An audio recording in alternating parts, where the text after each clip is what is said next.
Hello दोस्तों, आप सभी का स्वागत है मेरे एक बार फिर से। तो हम लोग पहली क्लास में पढ़ चुके थे सेट का इंट्रोडक्शन, ठीक है, समुच्चय का परिचय। तो आज हम लोग स्टार्ट करेंगे एक अगली क्लास में। देखते हैं इस क्लास में क्या पढ़ना है हम लोगों को। एक उसी इंट्रोडक्शन का टॉपिक स्टार्ट करते हैं, पहले चैप्टर का पहला टॉपिक। तो पहले चैप्टर का पहला टॉपिक में क्या है, आइए चलते हैं, देखते हैं पहला क्वेश्चन। ठीक है, जैसा कि पहला क्वेश्चन आपको दिखाई दे रहा है ब्लैक बोर्ड पर, क्या है कि निम्नलिखित में कौन सा समुच्चय है। हमें क्या बताना है, कौन सा समुच्चय है। तो पिछली क्लास में हम लोग जान चुके थे कि समुच्चय क्या होता था, ठीक। तो उसी हिसाब से हम लोग देखेंगे कि हमारा समुच्चय क्या है। तो चलिए देखते हैं, पहले जान लेते हैं कि समुच्चय होता क्या है। तो समुच्चय क्या होता है, वेल डिफाइंड कलेक्शन, ठीक है। वेल डिफाइंड कलेक्शन मीन्स वस्तुओं का सुपरिभाषित संग्रह को हम सेट करते हैं। तो वस्तुओं का सुपरिभाषित संग्रह होने का वेल डिफाइंड होना चाहिए। और वेल डिफाइंड होने का मतलब क्या, उनमें एक विशेष गुण के साथ हम लोग जो वस्तु को एकत्रित करते हैं मीन्स संग्रह करते हैं, वही हमारा क्या होना चाहिए, सेट होना चाहिए। तो चलिए देखते हैं पहला क्वेश्चन। पहला क्या कर रहा है, जे अक्षर से प्रारंभ होने वाले वर्ष के महीनों का संग्रह। तो जे अक्षर से प्रारंभ होने वाले वर्ष के महीनों का संग्रह। अब वर्ष में 12 महीने होते हैं और उससे स्टार्ट होने वाले महीने कौन कौन होंगे। अगर मान लेते हैं कोई सेट ए बनता है तो क्या बनेगा, बनेगा जनवरी, फरवरी, मार्च, अप्रैल, मई, जून और जुलाई, ठीक। जनवरी, जून और जुलाई। तो जनवरी, जून, जुलाई, इसके अलावा कुछ होगा नहीं। तो जिस भी व्यक्ति से, जिस भी स्टूडेंट से पूछा जाएगा तो क्या बताएगा, जनवरी, जून और जुलाई। Means person to person change नहीं हो रहा है। तो सेट भी यही कहता है कि सेट में जो भी अवयव लिखे जाएं, जो भी एलिमेंट लिखे जाएं, वो पर्सन टू पर्सन चेंज नहीं होने चाहिए। तो इससे क्या पता चला कि जो पहला लिखा गया है वो क्या है, सेट है। तो ये सेट है, ठीक है। दूसरा देख रहे हैं, भारत के 10 सबसे अधिक प्रतिभाशाली लेखकों के नाम। अब क्या हुआ कि भारत के 10 सबसे अधिक प्रतिभाशाली। तो भारत के 10 सबसे अधिक प्रतिभाशाली, मेरे हिसाब से कोई और हो सकता है, आपके हिसाब से कोई और हो सकता है। इसलिए हम क्या कर सकते हैं, इसमें पर्सन टू पर्सन क्या हो रहा है, चेंज हो रहा है। क्या हो रहा है, चेंज हो रहा है। तो अब यहाँ पर क्या हुआ कि अगर राम के हिसाब से देखा जाए तो मुंशी प्रेमचंद और भारतेंदु हरिश्चंद्र होंगे, और भी हो सकते हैं। अगर दूसरे व्यक्ति के, श्याम के हिसाब से देखा जाए तो हो सकता है वो जयशंकर प्रसाद हो, कबीर सिंह हो, कबीर हो, और सूरदास का नाम लिया जाए। तो देख रहे हैं कि यहाँ पर क्या हो रहा है, पर्सन टू पर्सन चेंज हो रहा है। मीन्स एक व्यक्ति कुछ और बता रहा है, दूसरा व्यक्ति कुछ और बता रहा है। इस हिसाब से क्या पता चला यहाँ पर कि जो ये सेट हमको मिला, इसमें पर्सन टू पर्सन चेंज होने की वजह से ये क्या हुआ, सेट नहीं है। तो नॉट अ सेट, सेट, ठीक। अब यहाँ देखते हैं तीसरा क्या कर रहा है, विश्व के सबसे सर्वश्रेष्ठ 11 बल्लेबाज का संग्रह। अब विश्व के सबसे सर्वश्रेष्ठ 11 बल्लेबाज, हम तो कहेंगे भाई हमारे भारत में सबसे सर्वश्रेष्ठ बल्लेबाज है। क्यों, आपके लिए नहीं भारत के सबसे सर्वश्रेष्ठ 11 बल्लेबाज जो इंडिया टीम में खेल रहे हैं। लेकिन यहाँ पर सेट की बात हो रही है, तो सेट में क्या होंगे, अब हम सर्वश्रेष्ठ की बात कर सकते हैं तो विदेश के, ऑस्ट्रेलिया के, न्यूजीलैंड के, अदर सभी देशों के प्लेयरों के नाम लिखेंगे। लेकिन कोई व्यक्ति होगा जो भारत के प्लेयरों के नाम लिखेगा, कोई स्टूडेंट ये होगा जो केवल ऑस्ट्रेलिया को मानेगा सर्वश्रेष्ठ 11 प्लेयर। तो इस प्रकार यहाँ क्या दिखाई दे रहा है, यहाँ व्यक्ति एक स्टूडेंट से दूसरे स्टूडेंट का जो कलेक्शन है, जो संग्रह है, वो मैच नहीं कर रहा है। मीन्स पर्सन टू पर्सन यहाँ पर भी क्या हो रहा है, चेंज हो रहा है। तो इसलिए ये भी क्या हुआ, सेट नॉट सेट, सेट नहीं है, मीन्स समुच्चय नहीं है। चौथा देखें तो चौथा लिखा गया, आपकी कक्षा के बालकों का संग्रह। अब हम कहें क्लास 11 में आप हैं, क्लास 11 के बच्चों का संग्रह बनाइए। तो कक्षा 11 में जिस क्लास में आप पढ़ते होंगे उस क्लास में काउंटेबल होंगे कि नहीं, काउंटेबल भी होंगे। और उसमें हम जानते हैं कि इतने ही बच्चे हैं। और दूसरे भी बच्चों से कहा जाए कि क्लास 11 का संग्रह बनाइए, तो वो भी वही बनाएगा जो आपने बनाया होगा। क्लियर है। तो जो आप बनाएंगे वही दूसरा भी स्टूडेंट बना रहा है तो यहाँ क्या हो रहा है, पर्सन टू पर्सन चेंज नहीं हो रहा है। तो इस प्रकार हम कह सकते हैं कि ये हमारा क्या है, एक सेट है। ठीक, आगे चलते हैं। यहाँ क्या कर रहा है, 100 से कम सभी प्राकृतिक संख्याओं का संग्रह। अब 100 से कम सभी प्राकृतिक संख्या क्या क्या हो सकती है, हम प्राकृतिक संख्या के विषय में जानते हैं। प्राकृतिक संख्या क्या होती है, 1 होता है, 2 होता है, 3 4 5, इट्स ऑन मीन्स 100 से कम कहाँ तक जाएगा, 99। 100 से कम प्राकृतिक संख्या। तो यहाँ पर जिस भी बालक से पूछा जाएगा वो क्या बताएगा, यही संग्रह बताएगा उसका, और मेरे हिसाब से भी यही संग्रह होगा, आपके लिए भी संग्रह क्या होगा, 1 2 3 4 5 यही होगा। तो यहाँ क्या हुआ, पर्सन टू पर्सन चेंज नहीं हुआ, इसलिए ये भी क्या हुआ, सेट है। ठीक, लेखक प्रेमचंद द्वारा लिखित उपन्यासों का संग्रह। लेखक प्रेमचंद द्वारा लिखित उपन्यासों का संग्रह, तो क्या लेखक मुंशी प्रेमचंद जो थे उनका लेखक जो उपन्यास होंगे वो गिने होंगे, वो उसके अलावा अब तो नहीं लिख रहे हैं, अब जितने भी होंगे वो फिक्स हैं, वही होंगे, चाहे मैं बताऊं, चाहे आप बताइए, चाहे कोई और बताए। तो जैसे होता था ना, क्या था उनका उपन्यास, गोदान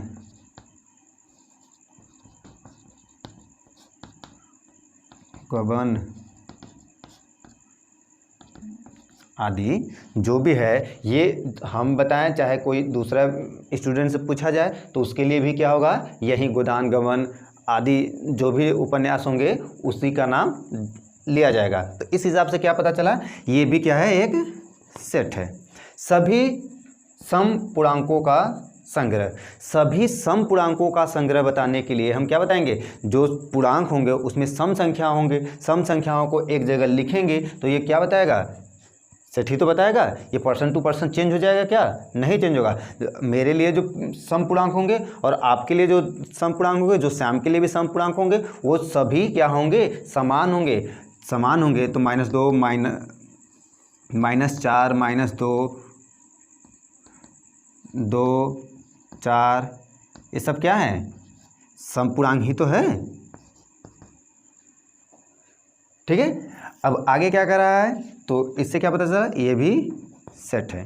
ठीक, इसमें क्या दिखाई दे रहा है कि इस अध्याय में आने वाले प्रश्नों का संग्रह। तो जो अध्याय हम लोग पढ़ रहे हैं उसमें जो भी प्रश्न होंगे, वो एक प्रश्न जितने भी दिए होंगे वो ए बताए चाहे बी बताए, वो भी बता सकता है कि 10 प्रश्न है, दूसरा भी बताएगा तो उसी 10 प्रश्न की जिक्र करेगा, तीसरा भी बताएगा तो उसी 10 प्रश्न की जिक्र होगा। इससे क्या पता चला, ये भी क्या है, एक सेट है। आगे कह रहा है विश्व के सबसे अधिक खतरनाक जानवर कोई नाम। अब विश्व के सबसे अधिक खतरनाक जानवर कौन कौन हो सकते हैं, किंग कोबरा, हाँ, तो विश्व के सबसे अधिक मेरे हिसाब से बिच्छू हो सकता है सबसे अधिक खतरनाक जानवर। ठीक, आपके हिसाब से सांप हो सकता है, किसी और के हिसाब से कुत्ता हो सकता है, किसी और के हिसाब से शेर, बाघ, चीता। मतलब जहाँ भी पूछा जाए तो कोई ये नहीं कह सकता कि शेर सबसे अधिक खतरनाक है, उससे भी अधिक खतरनाक कोई जानवर हो सकता है। तो यहाँ क्या हुआ कि हर व्यक्ति के लिए अलग अलग खतरनाक जानवर हैं। मतलब यहाँ पर्सन टू पर्सन चेंज हो रहा है, जो सेट को की परिभाषा को फॉलो नहीं कर रहा है, इसलिए क्या हुआ, सेट समुच्चय नहीं है। ठीक है, इतनी बातें क्लियर है, तो नोट कर लीजिए और देखते हैं नेक्स्ट क्वेश्चन। तो चलिए देखते हैं अगला क्वेश्चन। क्वेश्चन नंबर 2 क्या कर रहा है, निम्नलिखित मान लीजिए कि ए, कोई ए सेट दिया गया है, सेट 1 2 3 4 5 6, सेट ए में 6 एलिमेंट है। तो क्या कर रहा है, रिक्त स्थान में उपयुक्त प्रतीक बिलोंग और अथवा नॉट बिलोंग बनाए। अब बिलोंग टू मीन संबंध है और संबंध नहीं है, ये होता क्या है, तो संबंध है या संबंध नहीं है इसके विषय में ये होता है कि कोई सेट ए दे दिया जाए, उसमें A B C D E कुछ एलिमेंट दे दिए जाएं अंग्रेजी वर्णमाला के, तो ए बिलोंग टू ए बी कब होगा, जब ये बिलोंग संबंध कब होगा, संबंध कब होगा, जब संबंध का प्रतीक क्या है, ये है।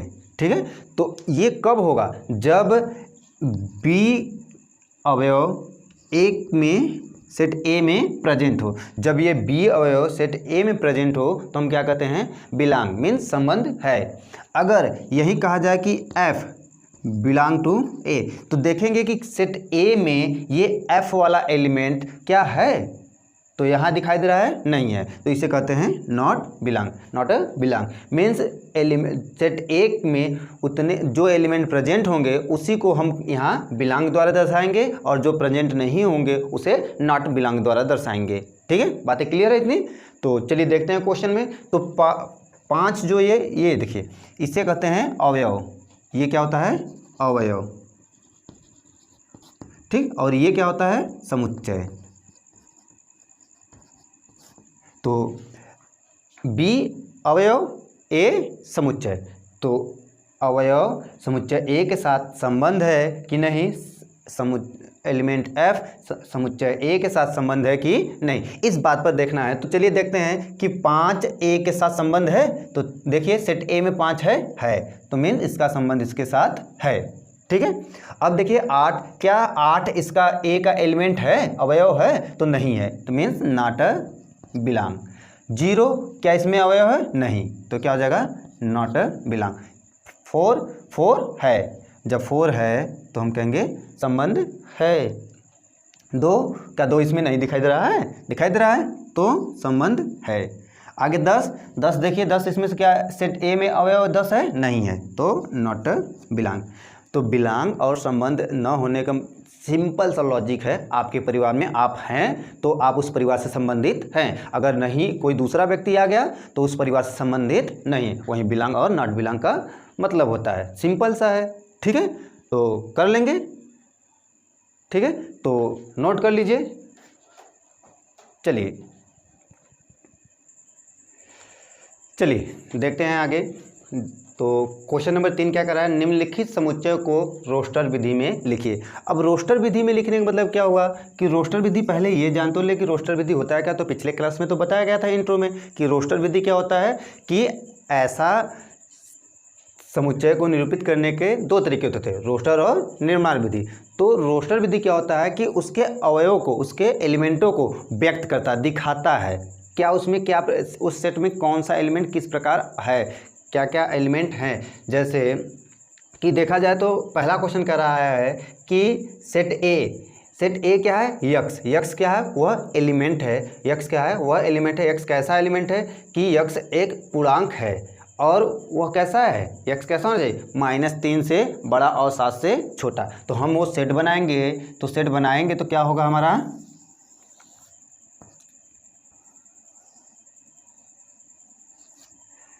ठीक, तो सेट ए क्या बनेगा, -3, यक्स कैसा होना चाहिए, -3 से बड़ा। -3 से बड़ा क्या होगा, -2 होगा, -1 होगा, 0 होगा, 1 2 3 4 5 6 होगा।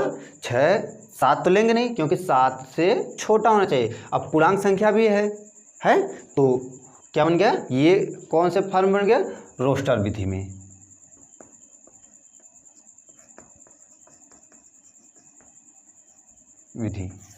ठीक है, रोस्टर विधि में बन गया। ठीक है, तो बस हल करते समय क्या करना है कि बस ये दिखाई दे रहा है, इसके नीचे सोल्यूशन लिखकर अब इस फॉर्म को दर्शा देंगे, तो ये क्या हो गया, आपका रोस्टर विधि में हो गया। अगला क्या कर रहा है कि सेट बी क्या है, यक्स वह अवयव है, और यक्स कैसा है, यक्स संख्या 6 से कम प्राकृतिक संख्या लिखा गया। 6 से कम प्राकृतिक संख्या क्या होता है, 1 2 3 4 5 6 7 8 9 इनफाइनाइट। तो ये सब संख्या क्या है, प्राकृतिक संख्या है। लेकिन हमें लिखना क्या है सेट के अंदर, कहाँ तक, 6 से कम ही लिखना है। तो 6 से कम क्या होगा, 1 होगा, 2 3 4 5 और 6 होगा, नहीं होगा, क्योंकि 6 से कम लिखना है। क्लियर है इतनी बातें?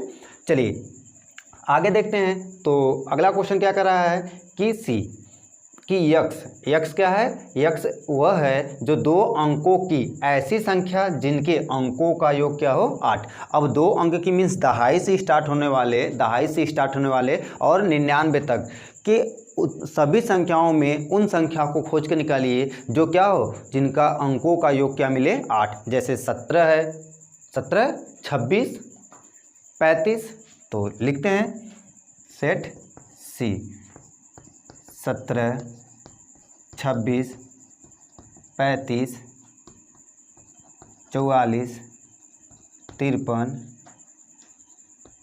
62,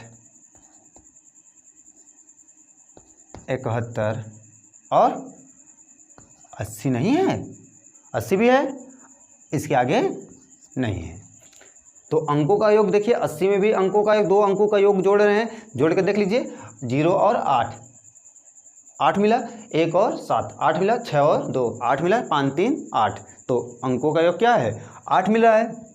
तो इस प्रकार की जो दिया गया है उसे हम किस फॉर्म में, रोस्टर विधि में कन्वर्ट कर लिए। चलिए देखते हैं अगला क्वेश्चन क्या कर रहा है कि यक्स, यक्स क्या है, एक अभाज्य संख्या है, यक्स क्या है, अभाज्य संख्या है, और जो 60 का भाज्य हो, मीन 60 को काट भी दे, ऐसी अभाज्य संख्या खोजना है जो 60 को काटे। तो अभाज्य संख्या क्या होता है, जिसका डिविजिबल एक और स्वयं हो, ठीक, एक और स्वयं जो डिविजिबल हो, जिसका फैक्टर करने पर एक और स्वयं मिले, वही क्या होता है, अभाज्य संख्या होता है। तो अभाज्य संख्या क्या क्या होता है उसे लिखते हैं। तो क्या क्या होता है, 2 होता है, 3 होता है, 5। अब बताइए 7 भी तो होता है अभाज्य संख्या, लेकिन 60 क्या 60 को काट पाएगा, नहीं। उसके बाद क्या होता है, 11 होता है, ये भी नहीं काट पाएगा, काट पाएगा। उसके बाद 13 होता है, 13 भी नहीं काट पाएगा, 17 होता है, 17 भी नहीं काट पाएगा, 19 होता है, 19 भी नहीं, 23 होता है, 23 भी नहीं काट पाएगा। तो इस प्रकार हम सिर्फ यही 3 ऐसी संख्या है जो 60 को काट सकता है। तो अभाज्य संख्या भी है, तो इस प्रकार हम इसको कन्वर्ट कर लेते हैं। आगे दिया गया है ट्रिग्नोमेट्री, शब्द के सभी अक्षरों का संग्रह बने, मीन समुच्चय बनाना है। तो ट्रिग्नोमेट्री लिखना है, तो बनेगा क्या, टी बनेगा, आर बनेगा, आई बनेगा, उसके बाद क्या है, जी बनेगा, ओ बनेगा, एन, एम, ई, वाई।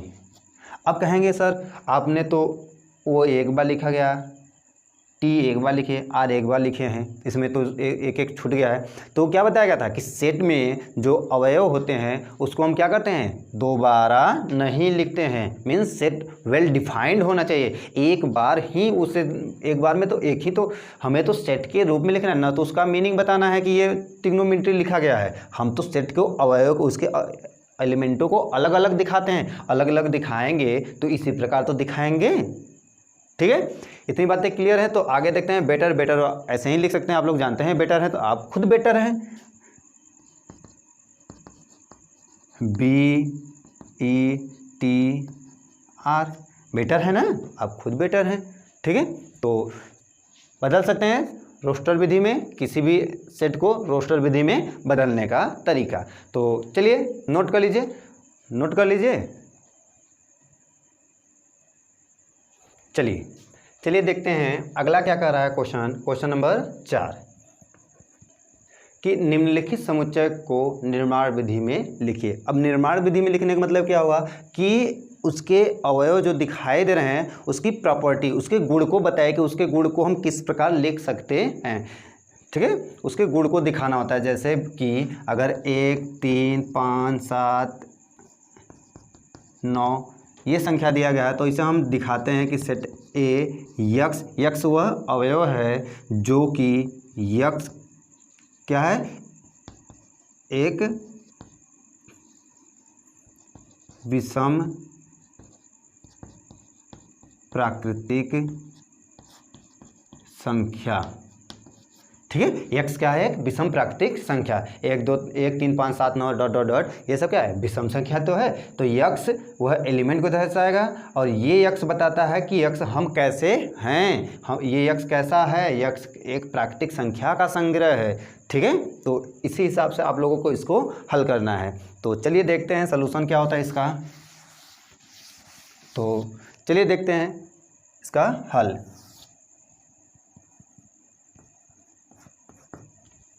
पहला क्वेश्चन क्या कर रहा है, 3 6 9 12, तो देखकर क्या समझ में आ रहा है, ये किस प्रकार बढ़ रहे हैं, कैसे हैं, इनके बीच में किस प्रकार का संबंध है। तो देख रहे हैं 3 एकम 3, 3 दूनी 6, 3 त्रिका 9, 3 चौके 12। मीन्स वो जो अवयव है वो क्या है, यक्स है। लेकिन यक्स कैसा है, यक्स बराबर 3n, 3n है कि नहीं। मीन्स n का मान 1 रखेंगे तो 3 मिलेगा, n का मान 2 रखेंगे तो क्या मिलेगा, 6 मिलेगा। और n का मान 1 से बड़ा या बराबर और 4 3 12, मीन्स 4 से छोटा या बराबर है। क्लियर है। तो देख रहे हैं यक्स है, यक्स कैसा है, 3 का मल्टीपल है, 3 का मल्टीप्लाई है, 3 के गुणज हैं, 3 के गुणज होने का मतलब n होगा। n का मान 1 2 3 4 5 जैसा मिलेगा वैसा यहाँ पर संख्या दिखाई दे रहा है। लेकिन n का मान कैसा होगा, 1 से बड़ा या बराबर या 4 से छोटा या बराबर होगा। ठीक है, ये पहला क्वेश्चन था। अगर दूसरे की बात की जाए तो दूसरा क्या बनेगा, 2 4 8 16 32। तो इसमें क्या देखिए, ध्यान से देखेंगे तो पता चल जाएगा, ये 2 है, ये 2 का स्क्वायर है, ये 2 का क्यूब है, ये 2 का पावर 4 है, ये 2 के पावर 5 है। मीन्स 2 के पावर n है कि नहीं, 2 के पावर n। तो हम कहेंगे यक्स सच डैट, यक्स क्या है, 2 के पावर n है कि नहीं। और n क्या है, एंड n क्या है, 1 से बड़ा और 5 के से छोटा या बराबर, 1 से बड़ा या बराबर और 5 से छोटा या बराबर होगा। रख कर देख लीजिए, n का मान 1 रखेंगे तो 2 मिलेगा, n का मान 2 रखेंगे तो 4 मिलेगा, n का मान 3 रखेंगे 8, 4 रखेंगे 16, 5 रखें तो 32। क्लियर इतनी बातें। आगे देखते हैं तीसरा। तो तीसरे क्वेश्चन में संबंध खोजिए, किस प्रकार का संबंध दिखाई दे रहा है। 5 है, 25 है, कितना है, 125 है, 625। तो ये 5 की पावर 4 है, ये 3 है, ये 2 है और ये 1 है। तो ये भी तो 5 की पावर n के तरीके से बन रहा है। तो लिख दीजिए, सिंपल सा है। तो x such that x is equal to 5 की पावर n एंड 1 से n का मान कैसा होगा, 1 से बड़ा या बराबर, 4 से छोटा या बराबर। ठीक है। आगे देखिए, अगला में क्या कर रहा है, 2 4 6 8 होगा, 10 होगा, 12 होगा, 14 होगा, 16 होगा, होगा कि नहीं होगा, देखा ना हो कैसे, तो सभी पढ़ल है। देखिए 2 4 6 मीन्स सम संख्या लिखा गया कि नहीं, तो आप लिख दीजिए इसी को। यक्स सच दैट यक्स एक समप्राकृतिक संख्या है। समप्राकृतिक संख्या है, समप्राकृतिक संख्या लिख दीजिए, डॉट डॉट कर है। आगे देखते हैं, 1 है, 4 है, 3 है, 4 9 16। मीन्स इसे देखेंगे तो 1 का स्क्वायर है, ये देखें तो 2 का स्क्वायर है, इसे देखें तो 3 का स्क्वायर है, इसे देखें तो 4 का स्क्वायर, ऐसे ही कर कर ये 10 का स्क्वायर है। तो 1 2 3 4 10 पावर सेम है, तो हम इसे कहेंगे क्या कि x such that x is equal to, ये बढ़ रहा है, मीन्स ये प्राकृतिक संख्या है, एक्स n की पावर 2, n की पावर 2 है, n की पावर 2 हो गया। और n कैसा है, n 1 से बड़ा या इक्वल और 10 के छोटा या इक्वल है। ठीक है, समझाया कि नहीं। तो सिंपल सी तो था, आसान है, कर सकते हैं आप लोग, किसी को निर्माण विधि में बदल लीजिए। ठीक है, तो हल कर लीजिए।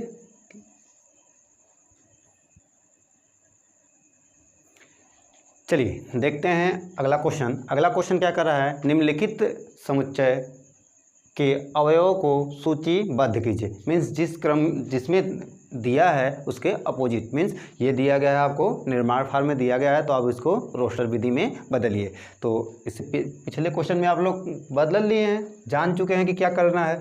तो चलिए हल कर लेते हैं डायरेक्ट। तो पहला क्वेश्चन का हल देखें तो क्या कर रहा है, यक्स एक विषम प्राकृतिक संख्या। तो विषम प्राकृतिक संख्या क्या होता है, क्या क्या होता है, 1 2 2 होता है नहीं, 3, 5, 7, ठीक, ये सब क्या है, विषम प्राकृतिक संख्या है। आगे देखते हैं अगला क्वेश्चन, कह रहा है कि यक्स एक पूर्णांक है जो -1/2 से बड़ा और 9/2 से छोटा, तो पूर्णांक संख्या क्या होता है। अब -1/2 से बड़ा तो 1 तो होगा नहीं, -1 तो क्या होगा, 0 होगा, तो 0, 1, 2, 3, 4। अब 4 से आगे जाएंगे तो 4.5 होगा, 4.5 क्या होगा, इसे के बराबर हो जाएगा, बराबर का साइन तो नहीं दिखाई दे रहा है तो बराबर नहीं लेना है। आगे कह रहा है कि यक्स एक पूर्णांक है जो x² बराबर 4 के बराबर होगा या तो उससे छोटा होगा, तो c क्या बन जाएगा, -2 बनेगा, -1 बनेगा, 0 बनेगा, 1 और 2। ठीक है। वर्ष के वह महीने जिनमें 31 दिन आते हैं, तो वर्ष न आए, वर्ष के वह महीना बताइए फटाक दे, कौन कौन महीना होगा जिसमें 31 दिन नहीं आते हैं, तो फरवरी होगा, तो पहले फरवरी लिख दीजिए, फिर मार्च नहीं, अप्रैल लिखिए,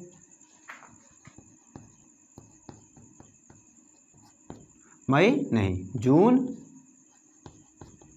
अगस्त होगा नहीं, सितंबर होगा, नवंबर होगा, तो अब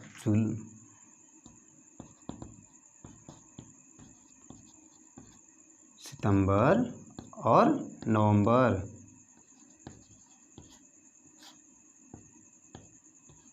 ठीक है, तो ये महीने हैं जिनमें 28 महीना नहीं जानते हो ना, तब तो सिंपल सा है। आगे क्या कर रहा है, यक्स अंग्रेजी वर्णमाला के अक्षर हैं जो के से पहले आते हैं, तो अंग्रेजी वर्णमाला के अक्षर क्या क्या होते हैं, A B C D E F G H I J, के से पहले, तो के से पहले इतने ही वर्ड होंगे, तो इसे सूचीबद्ध कर लीजिए। ठीक है, कोई दिक्कत, चलिए नोट कर लीजिए। चलिए देखते हैं आगे, तो क्या कह रहा है कि रोस्टर को निर्माण का मिलान कीजिए, रोस्टर को निर्माण के साथ मिलान करना है, तो मिलान करने का मतलब कि जो रोस्टर विधि में है उसको निर्माण विधि में क्या लिख सकते हैं, जो इधर का इधर या तो इधर का इधर, मतलब किसी एक को मैच कराना है। मैच कराने में आप लोग तो बहुत पहले से माहिर ही होंगे, नहीं है, 6 में पढ़े हैं, 7 में पढ़े हैं, 8 में पढ़े हैं, सभी जगह तो मिलाते ही थे कि इसका इससे मिलता है, इसका ये वाला लाइन तो कितना आसान रहल, कितना अच्छे से पढ़ते थे। तो चलिए देखते हैं यहाँ क्या लिखा है, 1 2 3 6, तो ये क्या बता रहा है, इधर पढ़ेंगे तो आसान हो जाएगा।